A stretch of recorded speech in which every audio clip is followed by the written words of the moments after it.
actually leaned right so across. I wouldn't about say. a centimetre at a time. So you're going to lift the clutch a stick it out in front of me, centimetre yeah? at a time, like that. And then you're going to bring... And if I get it too high, do I push it a centimetre down? Yes. No, because that's going to take me back to where I started, isn't it? Okay, so what do I tell you then? If you get it too what's high? less than a centimetre? Half a centimetre. Or what terminology do I understand? What terminology did you use with the gas? Thickness of a pound coin. Right. So lower the gas, then the thickness of a pound Right, coin. Let's see if I've got a pound coin in my pocket. I've got a pound coin in my purse. Right. Well, I haven't got a pound coin here, but yeah. The thickness of a pound coin is less than a centimetre. Yeah. Okay. So if I go down the thickness of a pound coin, it's probably going to get me there, isn't it? Yeah. So lower the clutch, the thickness of a pound coin. So there's no good with the clutch saying to me, bring it up another centimetre. And then lower that's too high. Yeah. Push it down a centimetre. Yeah. Okay. That's too low. Bring it up a centimetre. Okay. So the clutch is too high. So lower it then, Tony, by thickness of a pound coin. Okay, that's perfect. Well done. That's fine. What we don't want to do is get the clutch too high, because if the clutch is too high, the car will shoot forward. And that's called what? What's that called? The reason why. What do we call it to make it easy to remember? Begins with a B. Biting point. Because it's. Oh, because. Yeah. Okay, so we need to get the clutch to biting point. If it's too high, it'll shoot. Because if it's too high, it will shoot forward. If it's too low, then the car will roll back. Yeah, it could roll back here, couldn't it? Or we won't go anywhere, will we? Or we won't move. So it's really important that we get that clutch pedal set properly. So hear the tone of the engine change once we've found that biting point. Once we've found the biting point, we're then going to do the next part of our routine, which is the second part of POM, which is the O, which is observations. It's really important that we do our observations before we set off. So first of all, we're going to check our interior mirror. We're going to look to see if there's anything behind us. So can you have a look? Tell me, is there anything behind us? That's better, yeah. Yeah. Okay. Yeah. So that way, I'm being involved, yeah. And I'm not being a pain for no reason at all, yeah. We have to nail this, yeah. I have to be involved in this. This lesson is meant to be for me, your pupil, yeah? Yeah. And I'm feeling, especially in this lesson here, I felt I wasn't even involved in this lesson right from the beginning, yeah? Okay, check your mirrors. There's nobody coming. That's you telling me, yeah? Okay. Yeah, so in the end, there's not even what we're checking, is it? Yeah, okay. That's like you trying to teach me to cross the road.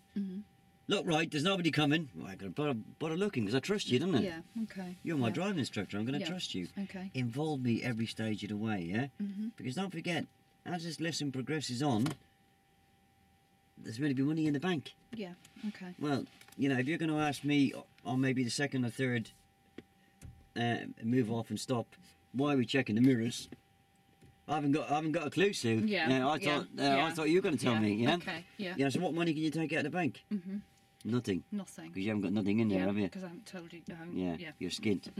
Okay. Well, you probably are after your boozy weekend, aren't you? Right. So you're going to check. So check this mirror, Tony. Is there anything behind us? No. No. Okay. Check the left door mirror. Is there anything coming down the pavement? No. And why is it important that we check that left door mirror? I wouldn't know the answer to that, would I? Okay.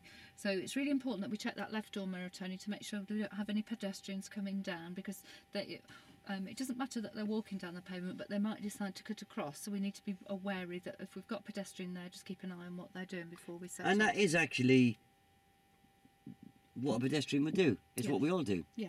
Have you ever noticed when you're crossing the road and you've got a car and they're reversing? Yeah. You don't walk around the front of them, do you? You walk around the back of them. Yeah. If they're going to go forward, for some reason we walk in the direction they're going to go. Yeah. I don't know whether it's a psychological thing that we think that's the way they're going to go, that's the way they're going to look. Yeah. But we all do it. Even the most experienced driver does it. And you think to yourself, well, why did I do that? So it is important, because if there was a pedestrian coming down that pavement, or it could even be a cyclist cycling down that pavement, and they want to shoot out onto the road, or they want to cross, or the pedestrian wants to cross the road, they probably would come in the direction I'm going to move into. Yeah. Okay. Yeah. Yeah. Okay. Makes sense. Yeah, it does. Yeah. So, I saw you lose your cool a little bit in that lesson today, but which is not like you. Yeah. Yeah. Keep calm. You've got to learn that. You are. I mean, this lesson, to me, moving up and stopping is probably the most realistic lesson that you'll ever teach. Yeah. I think it's exactly the same as teaching a real pupil. Yeah. Okay. If you know, they've never driven before, they've had a controls lesson, and it probably would follow on from a controls lesson, wouldn't it? It would probably be in a matter of minutes of a controls lesson. Yeah. Yeah. Yeah, they're going to be all hyped up. They're going to do exactly what they're told, aren't they? Yeah. Yeah. Because if they've never done anything in a car before, you tell them to steer, they'll steer. They will do exactly what they're told. Yeah. Okay. You tell them to get off that clutch, they'll get off it. Yeah. So it's all about, make sure you keep control of it. Detail, innit? Make sure you get that detail. Don't be just telling them what to do. There's got to be reasons why they're going to do it. Because, it's probably going to be a 2-hour lesson. You want the lesson, at the end of the lesson, they want to go home and feel, I learned something today. When I sit around at the tea table with mum and dad and, what did you learn today? Oh, well, I learned how to move up and stop. But don't ask me how I done it because I wouldn't have a clue, yeah? Yeah. But if you were prompting them on the second and third one, they'd probably say, oh yeah, I realised why it was important to check those mirrors. Yeah. I realised why it was important to keep those feet still. I realised, where it's necessary to indicate and where I don't have to indicate. Yeah. Where, some instructors would say, indicate anyway. Which I think is a bad way of teaching. By getting them to take responsibility right from the beginning. Well, yeah, that way they're going to look around and you say, well, is an indicator required? Well, there's nobody behind me. There's no pedestrians or cars coming towards me. Well, no, I don't need to indicate. Okay. Then they're looking, and they understand. Yeah. Okay. Make sense? Yeah. No, it does. Yeah. Right, I'll give that a pause because I think the battery's just about to die.